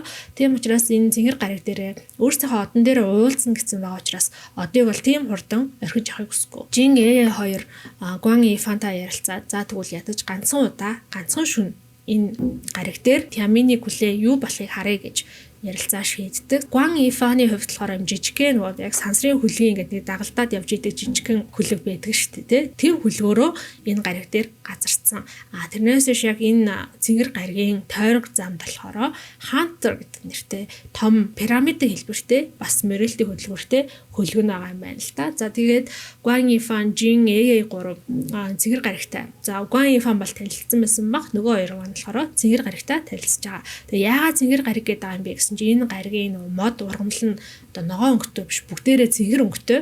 Тэгээ дээрэс нь гариг болохоор нилээн хүүтэн гариг буюу юм мөнх цастай уулс ер нь айгүй ихтэй цас мөсөөр ер нь ихэнх одоо газар нутг нь бүрхэгдсэн. За тэгээ газрын гадаргын 5-ны 1 нь болохоор далаа тэнгистэй. Далаа тэнгис нь болохоор цайвар шаргал өнгөтэй. Гэхдээ тэр гаригийн ихэнх далаа тэнгис нь бас л юм хөлдөө байдалтай. Зөвхөн экваторынхаа ойролцоол юм усан гисэлэн ийм одоо нэлээд хүүтэн дүү гариг юм байна. Жин Фан 3 энэ гариг дээр шүн ингээд яг унтаж амраа байжсэн чинь гинэт Гуан Ифаны одоо зүүцэн байсан бугуун цаг шиг тэр төхөөрөмж нь ингээд дуугараад эхэлнэ. Тэгээ Гуан Ифан сэрээд тэр төхөөрөмжөө харсан чинь яг хажуудлынх нь буюу саарл гариг дээр дөнгөж сая 5 сансрын хөлөг буугаад ниссэн гэдэг мэдээлэл гарч ирнэ. Гуан Ифан тэгээ Жин A2-ыг сэрээгээд за би энэ саарл гариг дээр яг юу болсон бэ? Очоод нэг тандчаад ирья гэд явах гэсэн чинь Жин би ч гэсэн чамтай хамт явъя л да гэд Ифанаас гуйгаад эхэлнэ. Ифан аюултай байж магадгүй чи ингээ явах шаардлагагүй энэ гариг дээрээ үлдээд хүлээгээ байж гэсэн чинь болохоор Гуан Ифанаас гуйд. Ингээ чи жиний сэтгэлийг жоо ойлгоцгоо. Жин бол ингээ тиаминыг яхаарахгүй ингээ хүлээж байгаа амар хэцүү байгаа учраас чи аваа явчихаа гэд гуйсаар агаад тэгээ Гуан Ифан Жин 2 явахаар болдог. За энэ хооронд болохоор бас энэ нэг бүтэн өдрийг хамт өнгөрөөхөд Гуан Ифан идэх таалагдсан юм шиг байгаа. Нэг сэтэн хаяалтай ингээл аль болох хамт байгаа л яриа өдхийг хичээгээл байдаг. Хүл хөтөн нэг нарны аймаг гэсэн үг шүү дээ. Хичнээн 2 гаригтай ч гэсэн энэ нарны аймагт 3 хүн байгаа. Тэгээ 3 хүн хоорондоо ингээд хуваагдчихна гэхэлэр мэдээж хамгийн амар. За тэгээ яг хуу Ифан Жин 2 явахтаа за бүр маш тийм чухал шаардлагатай биш л бол битгий холбоо бариараа. Ингээ холбоо харилцаа барих хүртэл эргэн тойронд явж байгаа янз бүрийн тийм одоо сансрын амьд биетүүдийг дуудчихж магадгүй. Тэгэх юм бол бид нарт аюултай гэж захиад Гуан Ифаны хөлгөөр тэр саарл гариг руу явахаар болдог. Жин Гуан Ифан 2-аас замдаа ерөнхийдөө нэлээд ярилцсанаа. Ялангуяа Жин бол ингээд галактикийн хүмүүсийн олж нээсэн шинэ дэлхийнүүд дээр амьдрал ямар байдаг вэ гэдгийг илүү сонирхно. Гуан Ифаны хувьд бол дэлхийн 1 2 4-ийн талаар айгүй чөлөөтэй ярьж өгдөг. Гэхдээ дэлхийн 3-ын талаар ярьж өгөхгүй. Жин гэсэн чинь тэгээд тэр дэлхийн нэр чинь хаана гэдэм бэ гэж асуусан чинь Гуан Ифан Жин рүү ингээ амар serious тэг ингээ харснаа хизээч галактикийн хүнээс галактик амьд биетээс танаа гариг чи хаана гэдэм гэж бити асууж. Тэр бол яг эмэгтэй хүний насыг асуухтай ижилхэн тийм хориотой асуулт гэж хэлнэ. Жиний хувьд бол бас энэ галактикийн хүмүүс яг хизээ морильтийн хөдөлгөөрийг олж мэдсэн, хизээ гэрлийн хурдтай хөлөгтэй болсон гэдгийг одоо мэдэх аюу сонирхолтой байсан. Ягаад гэвэл өөрөөс нь болоод бас аюух цаг хугацаа алдсан гэдэг юм бодолтой болохоор тэгээд тэгсэн чинь Гуан Ифан болохоор тэр 100 орчим жилийн өмнө гэрлийн хурдтай хөдөлгүүрийг бүтээсэн гэдгийг хэлж байгаа. Тэнгүүд яг хөө ингээд гэрлийн хурдтай хөдөлгүүртэй болно гэдэг чинь өөрөөр хэлбэл гэрлийн хурдаар яваад ертөнцийн одоо төгсгөл рүү гэх юм. ертөнцийн хан руу захын хан руу ингээ очих боломжтой гэсэн цаа цаанаа давхар илэрхийлж байгаа. Тэгсэн чинь Гуан Ифан болохоор аль хэдийн галактикийн хүмүүс бүгд бүтэн 5-5 хөлгийг морильтийн хөдөлгөөртэй гэрлийн хурдаар явдаг хөлгийг яг ертөнцийн зах руу илгээсэн байгаа. Тэгээд тэр хүмүүс хизээч эргэж ирэхгүй. Гэтэ өөрсдөө хүслээр явсан. Тэгээд яг ямар үр дүн хүрээд юуг харж үзээд ирэхийг хинч мэдэхгүй гэж ярьж байгаа. Жин болохоор ер нь нарны аймгаас гарсан цагаас хойш яг нэг зүйлийг мэдхийг аягүй хүсэж исэн. Тэр нь юу юм бэ гэхлээр нарны аймгийн хоёр хэмжээст болж хувирж байгаа үйл явц яг хаана хүрээд дуусах юм бэ гэдэг энэ асуулт байсан. Магадгүй тэрийг одоо ингээ програмчлсан ч юм уу те ортын үйл хүрээд тэр хоёр хэмжээс болох одоо үйл явц нь зогсноо гэдэг ч юм уу. Тиймэрхүү юм болов гэж боддог. Тэгээ Гуан Йифанаас асуусан чинь Гуан Йифан болохоор Жинэс зөрүүлээд энэ хороо дэлхий дээр энэ ертөнцийн хамгийн аюултай зэвсэг чи юу гэж бодож байна? Жин би мэдэхгүй байна гэж чи жоохон бодоод үзье гэдгсэн чинь физикийн хуйлууд юм болов гэж Жин хариулдаг. Тэгэхээр Гуан Йифан болохоор түүний хариултыг дэмжиж тийм физикийн хуйлууд бол энэ ертөнцийн хамгийн аюултай зэвсгүүд. Тэгэхээр хэмжээсийн зэвсэг буюу 3 хэмжээсээ байгааг 2 хэмжээст болгох ч юм уу те 4 хэмжээс байгаа орон зайг 3 хэмжээст болгох гэдэг бол энэ ертөнцийн хамгийн аимшигтай хамгийн хөнөөлтөө зэвсэг. Харин гэрлийн хурдыг бууруулах бол энэ ертөнцид маш олон соёл иргэншлийн өөрсдөө хамгаалахын тулд хэрэгэлдэг ийм хэрэгслээ гэдгийг нь тайлбарлаж байна. Яг энэ үед татах хүч Blue Space ялангуяа Гуан Йифан буунхантай ярьжсэн тий баг 2 дугаар хэсэг дээр ярьсан баха. Тэр яриад ингээд Жинд өөрөө ирэхгүй санаанд ороод байгаа байхгүй юу? Тэр яриаг нь яг ингээл дэлхийд даяар дараа нь хэвлэл мэдлэгээр цацаад хэрэгэлсэн л юм байна л да. Буунхан тэгж ярьжсэнийг та бүхэн санаж байгаа. Тэ ингээд далайг шалбайг болгосон хүмүүс өөрсдөө хуурай газар руу явсан. Одоо энд бол зөвхөн бунхнууд үлдсэн гэж хэлж байгаа. Жинд яг өөрөө ирэхгүй тэр яриа эргээд санаанд нь ороод идэг. Гуан Йифан болохоор нарны аймаг 2 хэмжээст болж байгаа тэр үйл явц хизээж дуусахгүй. 2 хэмжээст болох үйл явц үргэлжилсээр л байна. Тэгээд тэрэнд нь эцэс хязгаар төсгөл гэж байхгүй. Тэгэхээр хизээ нэгэн цагт бүх ертөнц 2 хэмжээстэй болно. Хэдэн одоо тэр бөөм жилийн дараа гэдэг ч юм уу. Яагаад гэхдээ тэгвэл тэр зэвсгийг ашиглаж байгаа тэр хүмүүс гэх юм уу? Хүмүүс гэж ярих хэцүү маа. Тэр зэвсгийг ашиглаж байгаа харин аргийнхан ч гэсэн өөрсдөө 2 хэмжээстэй болно шүү дээ, тий. 2 хэмжээст амьдрал гэдэг чинь амар уйтартай. Зөвхөн ингээл зурааснууд л харагдана гэсэн үг. Янз бүрийн урттай, богинтой, янз бүрийн өнгөтэй зурааснууд л харагдана гэсэн үг. Тэгээд ийм зэвсэг ашиглаж байгаагийн үр дүн нь юу юм бэ гэхээр эцэст нөгөө survival буюу амьд үлтгэл гэдэг юм байна.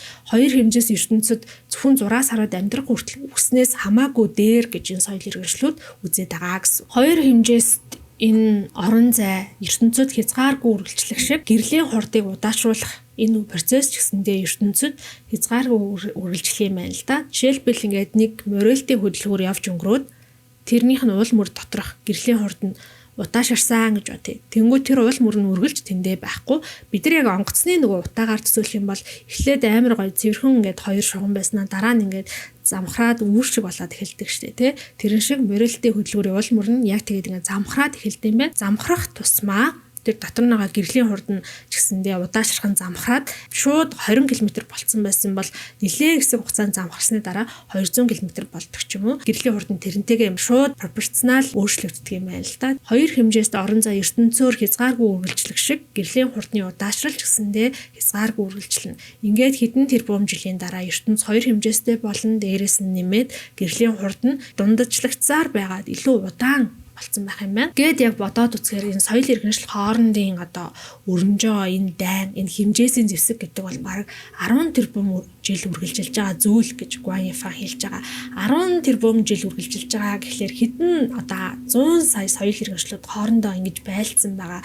Хэдэн одоо хэмжээсээс ингэж явсаар аваад магадгүй бид нар өнөөдөр 3 хэмжээсээр нэрчгсэн. Энэ нь явандаа 2 хэмжээст болоод ингээд нураад явнаа. Сансар окторгууд байгаа соёл иргэншлүүд хоорондоо янз бүрийн улс төрийн ялгаатай үзэл бодолтой байд юм байна л да. Иргэн эрхчид гэдэг юм үзэл бодолтой соёл иргэншлүүд байдаг гинэ. Тэд нар болохоор юу ч үздэг вэ гэхлээр энэ хэдэн одоо 10 тэрбум жилийн өмнөх ертөнц болохоор яг үүндээ л 10 хэмжээстэй байсан 10 хэмжээстэй юм Деважингийн цэцэрлэг гэж хэлж болохоор үнэхээр үзэсгэлэнтэй төгс юм ертөнц байсан. Тэгэнгүүт 10 тэрбум жилийн өмнөөс эхлээ соёл иргэншлүүд хоорондоо байлдаад энэ хэмжээсийн зэвсэг гэдэг зүйлийг хэрэглээд 10-ыг нь 9 болгоод 9-ийг нь 8 болгоод гэж явсаар агаад хамгийн сүүлд бол одоо 4 байсныг нь 3 болгочихсон. За тэгэнгүүт зарим нэг ховорхон ертөнцийн тийм ээ хэсэгт нь 4 хэмжээс ертөнцид одоо хүртэл нөгөө нурж дуусаагүй таарлах боломж байдаг. А удахгүй энэ 3 хэмжээс ертөнц маань 2 хэмжээс болно.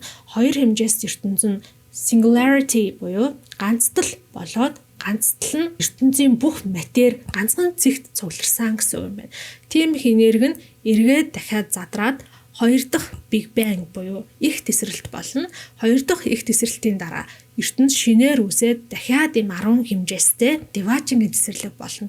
Тэгэхээр энэ иргэн иргэчд гэж байгаа хүмүүс нь болохоор яг энэ арга замыг ашиглаад мөхлийг нь аль болох ингээ хурцсгаад гэх юм уу.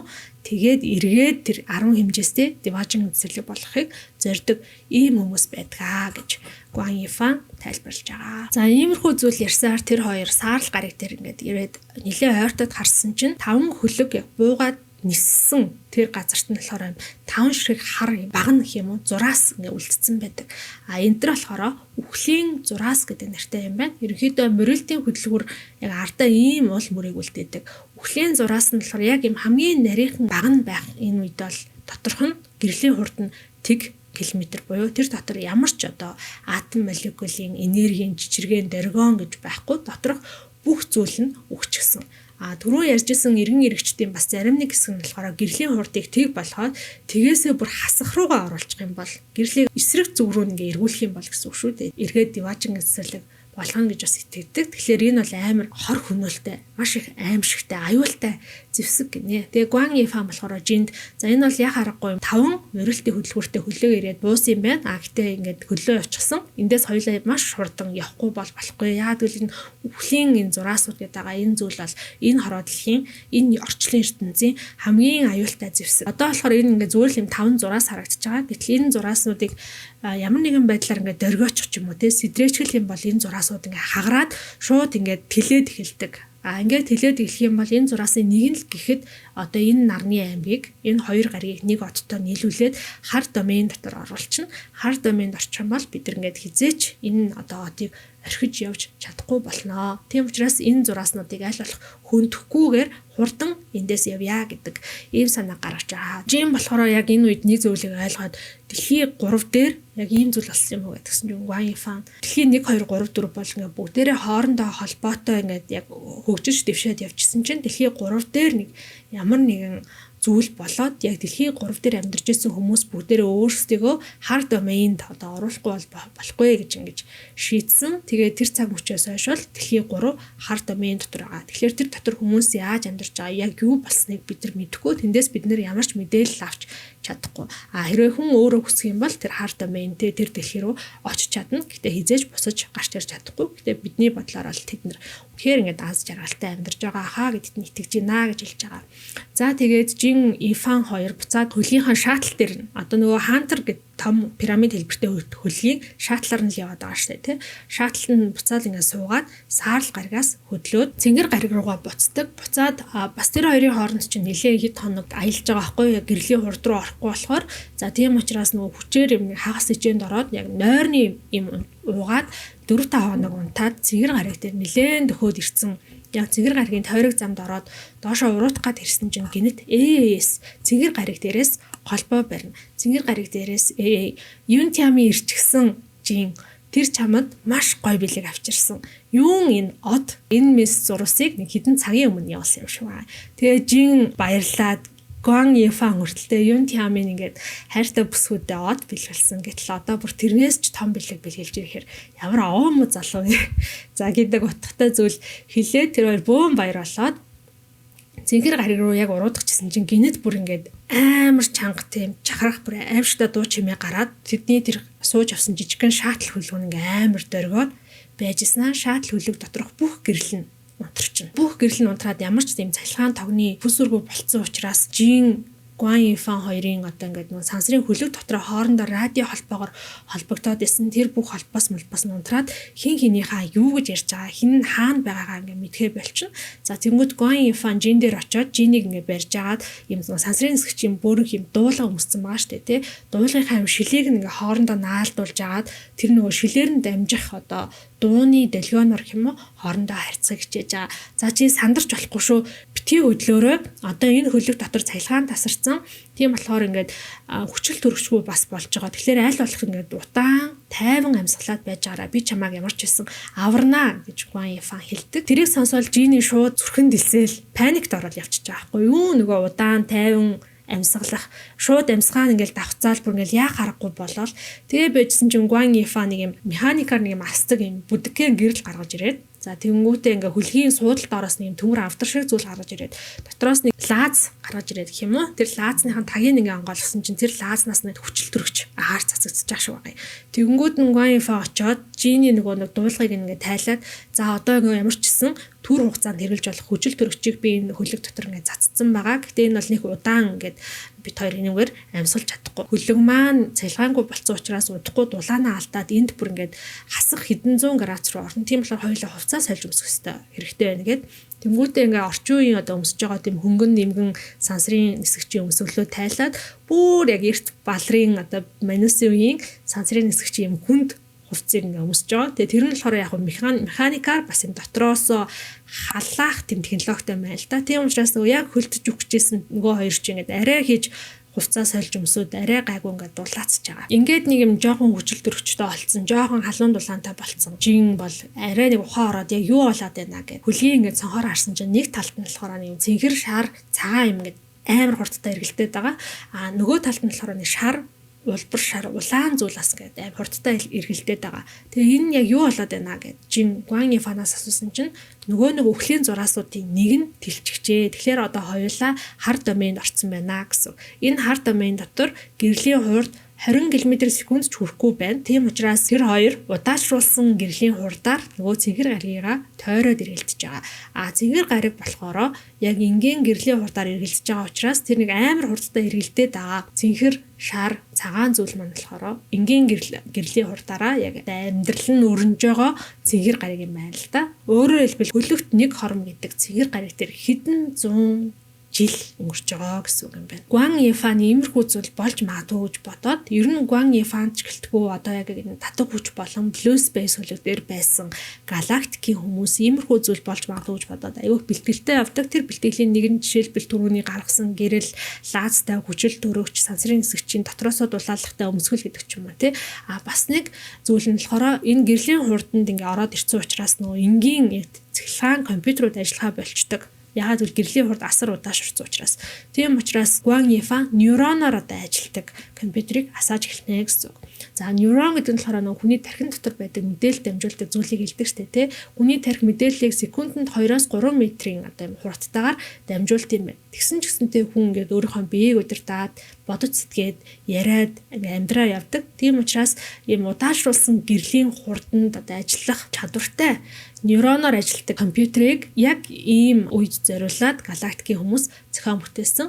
А энэ компьютераа гол нь шаттл дотор байгаа компьютераа асаагаад хантер буюу үндсэн төв хөлөгтэйгээ холбогдоод энэ гэрлийн хурд нь хит удаашрсан хар домейнээс гарах хэрэгтэй байгаа. Энэ процесс нь болохоор 967 цаг гэдэг лүүдээ үргэлжлэнэ гэж Гуан Юфа хэлдэг. Өөрөөр хэлбэл энэ бол 12 хоног гэсэн үг. Тэгээд Жин болохоор арай яаж 12 хоногийг бид нар өнгөрөөх юм бэ гэдгсэн чинь за энэ хөлөгтөр байгаа хүчил төрөгч угаасаа маш бага байгаа учраас хоёулаа ичээнд орохоос өөр ямар ч арга сонголт байхгүй. Ичээнд орж ээж л хоёулаа амьсгал маань ингээ удаашраад энэ бага хүчил төрөгчөөрөө амьд үлдэж чадна гэдэг. Тэгээд богино хугацааны ичээнд оруулдаг эмийг нь уугаад тэр хоёр унтчихж байгаа. Жим болохоор яг хэд хоног унтаж сэрснээ мэдэхгүй. Ямар ч байсан нэг сэрсэн чинь нөгөө нэг хөлгөн гэрэлтэй болчихсон ингээд дуулан муулга авчихсан хамаагүй юм бүлийн орчинд сэрж байгаа. Гуан Юфа болохоор айл хэдийн сэрчихсэн компьютерийнхаа уурд ингээд юм хийгээ байж идэг.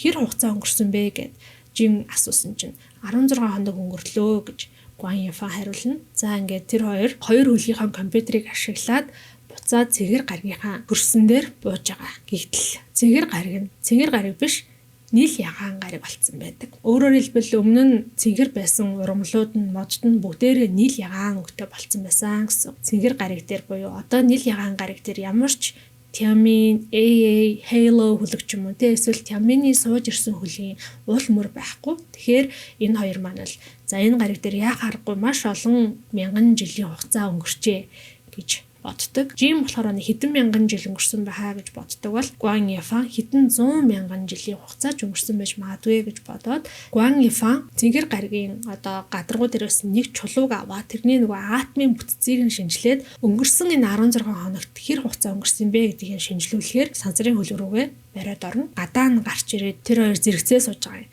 хичнээн цаг хугацаа өнгөрсөн мэдэхгүй. Гэхдээ л маш их цаг хугацаа өнгөрсөн. Магадгүй ээтэй тяминтай хизээж уулзахгүйгээр зөрөөд өнгөрсөн байж болно гэж бодоод мэдээж сэтгэл санаа гундуухан таагүйхан сууж яадаг. За компьютер болохоор 30 минут шинжилсэний дараа Гуан Йифан Жин хоёрт нийт энэ 16 хоногт хэр хугацаа өнгөрснийг хэлж өгнө. Энэ хугацаанд 18 сая 903,729 жил өнгөрчээ. Энэ их хугацааг сонсоод Жин номын хамгийн ихэнд Тяминыг яг өөх гээд өөрөө сонгоод амиа орлох гээд хөвтөж яхад нь орж ирээд ингэрт нь наалдаад уйлсан шиг Гуан Йифаныг бас ингээд ингэрт нь наалдаад маш удаан уйлдаг. Эцэст нь өнгөрсөн бүхнийг ард үлдээгээд Гуан Йифаныг гэсэн сэтгэлээ бас сул чөлөөтөө тавихаар шийднэ. Уйлж тайвширсан Жин Гуан Йифантай ярилцдаг. Энэ хоёрын амьдрал ямар байсан бол энэ хугацаанд юу болж өнгөрсөн бол тэр хоёр хүүхэдтэй болсон болов гэх мэтчлэн. Тэнгүүд Йифан болохоор юу ч болсон байх магадaltaй. Тэр хоёр яаж ч амьдарсан байх магадaltaй. Бүр ингээд маш олон хүүхдүүдтэй болоод дахиад нэг шинэ соёл иргэншлийг үүсгэсэн ч яж болно. Гэхдээ тэр хоёрын үүсгэсэн соёл иргэншил нь 10 сая жил болоод мөксөн ч гэсэндээ түүнээс хойш өнгөрсөн 8 сая жил нь тэр хоёрын үүсгэсэн соёл иргэншлийн уулмрыг юучгүй арчих чадaltaй. Буюу цаг хугацаа бол хамгийн харгас зүйл юм аа гэдгийг хэлдэг. Энийг би яг харьцуулж үзэх гээд судалж үзье. Орчин үеийн хүн төрөлтөн буюу modern humans гэж байгаа тий. За эд болохоор 300 мянган жилийн өмнө Африк твд үсээд Африк твээс одоо таран салж дэлхийд даяар суурьшсан юм байна. Энэ хүмүүс бол яг тухайн үед ан агандаг, жимс ногоо түүж идэж одоо амин залгуулдаг ийм хүмүүс байсан. Соёл иргэншил гэж бид нар яриад байгаа. Соёл иргэншил бол хүний одоо нийгэм соёлын хамгийн өндөр түвшинд хөгжсөн, зохион байгуулагдсан одоо ийм зүйлийг бид нар соёл иргэншил гэж хэлж байгаа юм байна. Тэгэхээр одоогийн бидний энэ хүн төрөлхтний соёл иргэншил бол нийтийн тооллын өмнөх 3500 он орчим Египт болон Хятадд зэрэг үүссэн гэж үздэг. За эндээс хойш байгаа бид тэгэхээр өнөөдрийг хүртэл ердөө л 5500 жилийн настай ийм соёл иргэншил юм байна. Тэрнтэй харьцуулахад бүл бүтэн 10 сая жил үргэлжилсэн соёл иргэншил. Түүнээс хойш өнгөрсөн 8 сая жил гэдэг одоо ямар агуу урт хугацаа вэ гэдгийг яг ингэж харьцуулж ижил би бас яг өөрөө ойлгосон. Жин гэсэн чинь би энэ гаргийг жоохон ингээд судалмаар байна. Магадгүй Тямин хоёр те бидэнд зориулаад ямар нэгэн зүйл үлдээсэн байх гэснээр нөгөө нь логитой ярьсан яриад санаанд ордог. Чулуун дээр үг үсэг бичиж үлдээх юм бол тэр нь 100 сая жил гадаглагдах боломжтой гэсэн. Энийг угаасаа мэдж байгаа. Тэгэхээр яг ийм зүйл бидэнд үлдээсэн баха гэд. За тэгээ хөлгөө ашиглаад эхлээ газрын гадарга дээр 0-10 метрийн хооронд ингээ хайгуул хийсэн чинь юу ч олдохгүй. 10-20 метрийн хооронд хайгуул хийлээ юу ч олдохгүй. 20-30 хооронд хайгуул хийсэн бас юу ч олдохгүй. За тэгээ хамгийн сүүлд нь болохоор хөлгийн хамгийн газрын гүнд хийж чадах хайгуул нь болохоор 30-40 м. За энэ хайгуулаас юм олдохгүй бол ингээд сэтгэл санаагаа бэлдэрээ 50 байгаараа гэд Гуан Йифан Жинд хэлж байгаа. 30-40 м-ийн хайгуулыг хийсэн чинь хүний гараар бүтээгдсэн юм чулуун сэлбэр байна гэдэг хариултыг хөлөг олдог. Йифан Жин хоёр тэр газар нь хөлийн одоо зааж өгсөн газар очиод хөлгийг ашиглаад тэр газараас нь тэр чулууг ухаад гаргаад ирсэн чинь нэрнгээсээ чулуун дээр үсэг үг сэлэд үлдээсэн байдаг. За тэр нь болохоор 4 мөр юм үг байгаа. Эхний мөр нь болохоор бүрэн бүтэн. Бид хоёр хамтдаа аз жаргалтай амьдрсан гэдэг өгүүлбэр. За хоёр дахь дээр нь болохоор нэг үг дутуу. Бид чамд жижигхэн гэдэг үгэн дутуу байгаа. Гурав дахь өгүүлбэр нь болохоор дотор нь сүйрлийг өнгөрөө гэд бас нэг үг дутуу. Хамгийн сүүлийнх нь мөр нь шин цэг рүү яв гэд энэ голынх нь үг нь бас дутуу ийм зурс үлдээжээ. За ингээд энэ хоёрыг хараад ямар ч үс энэ хоёр аз жаргалтай амьдэрсэн байна гэж сэтгэл нь арай тайвшраад байжснаа Жин Гуан Йифан хоёр яг тэр чулууны хажууд нэг юм эргэн ингээ үл мэдэгдэх юм гялцаад байгаа. Гэхдээ харагдахгүй тунгалаг тэгш өнцөгт зүйл байгааг олж хардаг. За тэгээд чулуу дундуур шидэж үзэж байгаа юм, гараа оруулж үзэж байгаа юм. Ингээд янз бүрийн аргаар одоо жижигэн туршилчиж үзнэ эцэст энэ бол хаалга юм байна гэдэг дүгнэлтэнд хүрээд Гуан Йифан Жин хоёр за хоёулаа тэгвэл хамтдаа нэгэнтээ энд одоо хоёулаа байгаа юм чинь ишиг орж үзье гэд шийдээд хамтдаа хөтөлцөөд ордог. Хөтөлцөөд орсон чинь тэр нь болохоор тариан талбайтай, тариан талбаан захад жижигхэн хөөрхөн цагаан байшинтай тэгээд зингэр тэнгэртэй хар юм хөрс шороотой нартай үүлтэй орчин гэх юм уу нэг юм хөөрхөн хөдөөний дүр зураг тэр хоёрыг ухтаад авдаг. Өөдөөс нь нэг л юм танил хүн алхаж ирээд тэр хоёрыг тосч авна. Тэр нь болохоор нөгөө дэлхий дээр байсан Сафон. Сафон жинтэй уулзаад би чамд хэлсэндээ орчлон ертөнц агуу. Гэхдээ амьдрал бүрч агуу гэж. Ингээд нэрнгээсээ хоёулаа дахиад уулзлаа шүү дээ гэд хэлдэг. За тэгээ Сафон болохоор энэ бол ингээд халаасны ертөнц юм аа. Энэ бол цаг хугацаанаас гадуур ертөнц. Энэ дотор цаг хугацаа бидний хувьд энгийнээр өнгөрнө. Харин гадаах ертөнцид цаг хугацаа асар хурдан өнгөрч байгаа. Хэр хугацаа өнгөрч байгааг бид нар мэдэхгүй. За энэ халаасны ертөнцийг Юн Тямын чамд зориулаад ингээд тусгаалan хийлгсэн. Энэ бол 647 дахь халаасны ертөнц гэж байгаа. Тэгэхээр яг янз бүрийн хүмүүс хар гарийнхан нэг нэгэндээ зориулаад зүйл өөртөө зориулаад юм халаасны ертөнцүүдийг хийдэг юм байна. Юн Тямын болохоор ийшээгээ тойрыг юм оруулах эрхийг үлдээсэн байгаа. Тойр бол энэ одоо халаасны ертөнцийн эзэд, би бол энэ халаасны ертөнцийн менежер гэж хэлж байгаа. За тэгээд энэ халаасны ертөнц нь болохоор хаашаага 1 км урт өндөр өргөнтөө. Ер нь бол куб гэсэн. Тэр куб дотор байгаа. Гэхдээ нэг онцгой зүйл нь болохоор жишээ нь ингээд тааз руу яваад орлоо гэж шууд газраасаа гараад ирдэг те. Зүүн талынхаа ханыг нэвтлээ явлаа гэхэд баруун талынхаа ханаараа ингээд гараад ирдэг ч юм уу. Нэг тийм кинон дээр заримдаа тийм дүрслүүд байдаг шээ те. Ер нь бол яг тийм гэдээ ойлгочих болно. За тэгээд Юн Тямын болохоор нөө жин хамгийн анх Юн Тямын тархитай хамт явуулсан үрийг ингэж янз бүрээр ургуулад гений ингээд modification хийж мэсээр байгаад энэ цаг үед хүрээд ирсэн. За тэгээ тэрийг нь болохоор Жин Гуан Ефан хоёр тариа ногоогоо тариад өөртөө хоол хүнсийг боловсруулад эндээ амьдрах боломжтой юм байна. За тэгээ Сафон болохоор Юн Тямын ингээд та хоёрыг энэ халаасны ертөнцид хүлээж агаад ертөнцийн мөхөл ирээд дараагийн их тесрэлт болоод шинэ Деважингийн цэцэрлэг мэт ертөнц үүсгэхэд 10 хэмжээсээ тэр ертөнц үүсгэхэд эндээс гараад дахиад шинээр амьдралаа эхлэсэ дахиад хүн төрөлхтний соёл иргэншлийг бүтээгээсэ гэж хүсэж байгаа гэж хэлдэг. Түрүү хэлсэнчлэн нөгөө халаасны ертөнцид цаг хугацаа зүгээр л энгийн бидний өнөөдрийн нэг өдөр өнгөрч байгаа юм шиг өнгөрч байгаа боловч гадаад ертөнцид маш олон жил өнгөрч байгаа буюу халаасны ертөнцид 10 жил амьдрахад гадаад ертөнц бол мөксөөр агаас сүнсөөр агаад нөгөө singularity буюу ганцдал болоод дараагийн их тесрэлт болоод дараагийн шинэ ертөнц үүсэх юм байна. Ийм ер нь бол ойролцоо таамаглал байгаа гэж Сафон хэлж байгаа. Гуан Ефанч тэр Жинч тэр Гуан Ефан ялангуяа би ингээ эрдэмтний хувьд дараагийн ертөнц тэр тусмаа Деважингийн цэцэрлэг шиг 10 хэмжээс ертөнц яг ямар байхыг үзмээр байна гэж хэлээд тэр хоёр болохоор яг дараагийн шинэ ертөнцийг үзье гэдэг яг юм сэтгэлээр энэ халаасны ертөнцид амьдрахаар болдог. За тэгээд эхний 1 жилдээ бол тэр хоёр маш тайван амгалан амьдрна. Газар тариалан хийдэг роботуудтай тэр роботуудаа туслаад газар тариалангийн ажлаа хийгээд хажуугаар нь ном сонь уншаад хамтдаа алхаад тайван өнгөрөөж байгаа. За 2 дахь жилээсээ эхлээд болохоор тэр хоёр сантин хэл сурч эхэлнэ. За яагаад сантин хэл сурч байгаа юм бэ гэхээр Тямын бас тэр байшиндаа нөгөө нэг юм жижигхэн компьютер үлдээсэн. Тэр компьютерт нь болохоор сантигийнхны асар их мэдээлэл хадгалагдж байгаа. Гуан Ефан Жин хоёр болохоор сантигийнхэн нэгдүгээр хүн төр техникийн талаар ямар мэдээллүүдийг юу гэж цуглуулж бичсэн. Хоёрдугаарт энэ халаасны ертөнцийг хэрхэн бий болгосон бэ гэдэг энэ хоёр асуултын хариултыг олохын тулд сантин хэл сурч эхэлнэ. Ийм яг халаасны ертөнц хэдэн шиг байгааг бол Сафон мэдгүй. Яагаад Тямын хоёр өөрсдөө энэ халаасны ертөнцид орж ирээд Жинийг хүлээгээгүй юм бэ гэдгийг ч бас мэдгүй. Зүгээр л ямар ч байсан Тямины тушаалаар би та хоёрт энд юу ч болж исэн туслана гэдэг ийм зорилготой байгаа.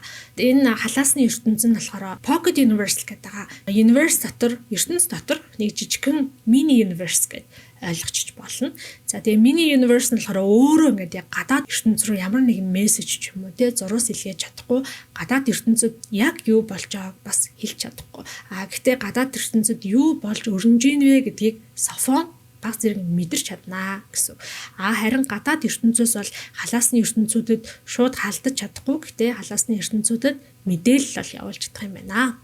За ингээд Гуан Ефан Жин хоёр энэ одоо ертөнцөдөө халаасны ертөнцөдөө 2 жил амьдарсны дараа нэг шөнө Жин унтчихсэн чинь Ефан хажууд нь унтахгүй байхгүй болсон байдаг.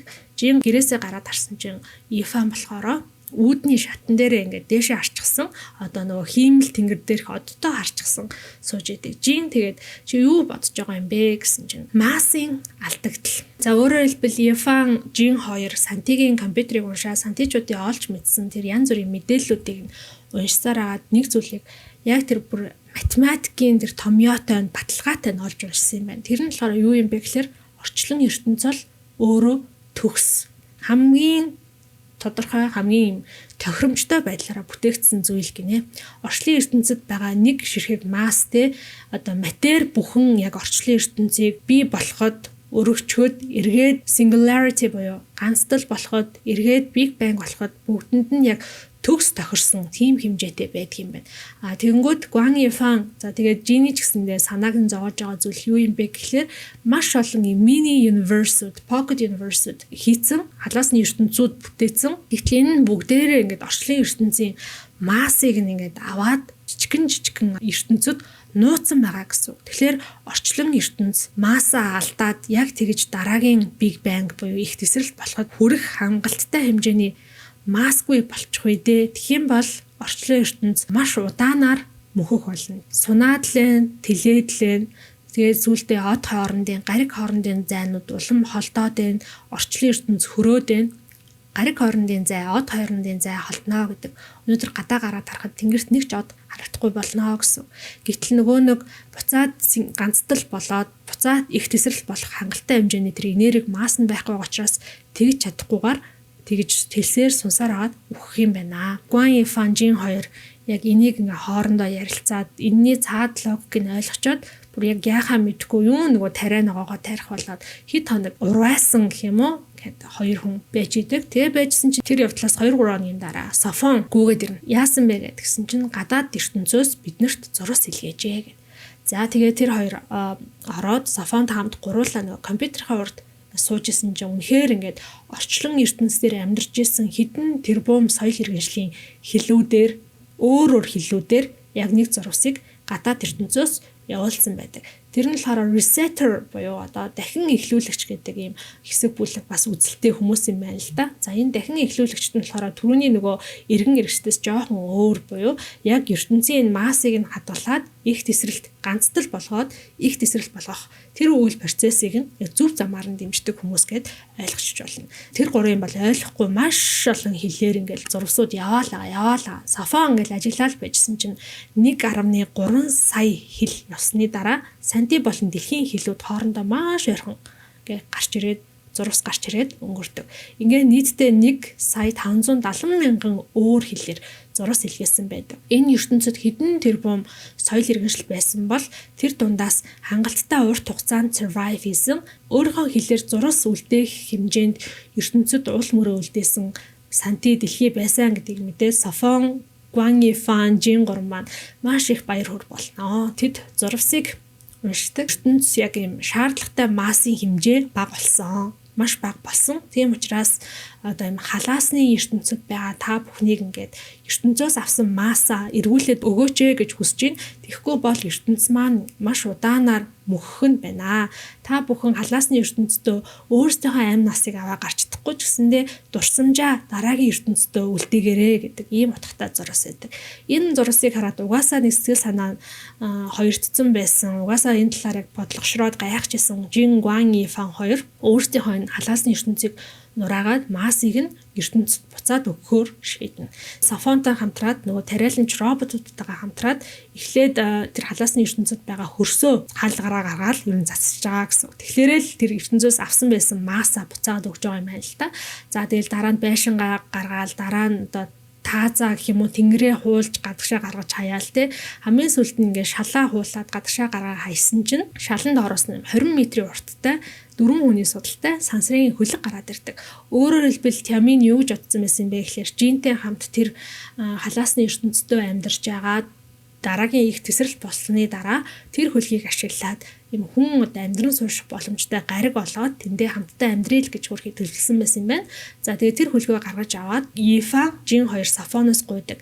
За энэ хаалгыг нэг юм хүн амьдрахад тохиромжтой гариг руу гаргаад өгөөч гэд Софон болохоор тийх боломжтой чадaltaй гэсэн үг юм байна. Нилээ их universe ингээд хайж хажгаад гадаах ертөнцид бол хідэн тэрбум жил өнгөрснийг мэдэхгүй шүү дээ. Гэтэл асар их хугацаа өнгөрсөн.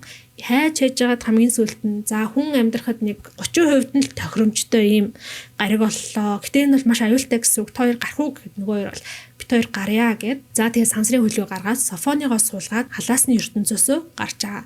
Халаасны ертөнцөөсөө гарахтаа хамгийн сүүлд нь Guang Yifan болохоор нэг юм жижигхэн хайрцаг дотор хүн төрөлхтний түүхийг ингээд бичээд үлдээдэг. Тэгсэн чинь Жим болохоор би энд нэг 5 кг-ыг ашиглаад юм үлдээчвэл яадаг бол тэрнээс болоод ертөнц ингээд их тесрэлтээ хийж чадахгүй болох үе дээ гэдээ айсан чинь Ефан болохоор ертөнцид яриач 5 кг дутхгүй байлгүй дээ гэж хэлээд зөвшөөрдөг. Тэр нь болохоор юу юм бэ гэхээр аквариумд юм өөрийн гэсэн гэрэлтэй загсны юм аквариум. Тэрийгэ Жим болохоор нөгөө нэг Гуан Ефаны үлдээсэн мэдээлэлтэй хайр цогны хажууд тавиад тэр халаасны ертөнцийнхөө хаалгыг нь хаагаад тэр 3 тэндээсээ хаашаа ч юм хаанхыг ч юм чиглээд нисээд явж байгаа. Жим яг өөрийнхөө туулсан амьдралыг эргээд нэг эргэцүүлж боддог. Хамгийн анх тэр ингээд дөнгөж ийм ялах хүүхэд төрөөд хоолоо сайдэл эрүүл байх юм бол тэр хүний хүлээсэн хамгийн тав хариуцлага нь тэр байсан. Тэгхийн бол ээж нь гэр бүлийнхэн бүгдээрээ аз жаргалтай байсан.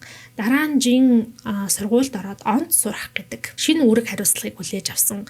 Их сургуульд ороод эрдэм шинжилгээний ажил хийх бичих гэдэг ийм шинэ үүрэг хариуцлагатай болсон бол дэлхийн тагнуулын албанд ороод дайсныг тагнахт ихтлхийдээ хэрэгтэй мэдээллийг олж ирэх гэдэг ийм үүрэг хариуцлагыг хүлээсэн. Дараа нь сэлэм хатагч болоод хүн төрлөختнийг Сантигийн аюулаас аврах ийм том үүрэг хариуцлагыг хүлээсэн. Тэрний дараа Морильдийн хөдөлгүүр хар домейн хүн төрлөختнийг хамгаалах болон хүн төрлөختнийг сансар огторгойд эрх чөлөө олгох хариуцлагыг хүлээсэн. Одоо харин Гуан Ефантай болон халаасны ертөнцид амьдарч байсан мянган амьд биетүүдтэй нийлээд ертөнцийн мөхөл ба эхлэлийн өмнө үүрэг хариуцлага хүлээж гинэ гэж бодсоор нисэн одноо.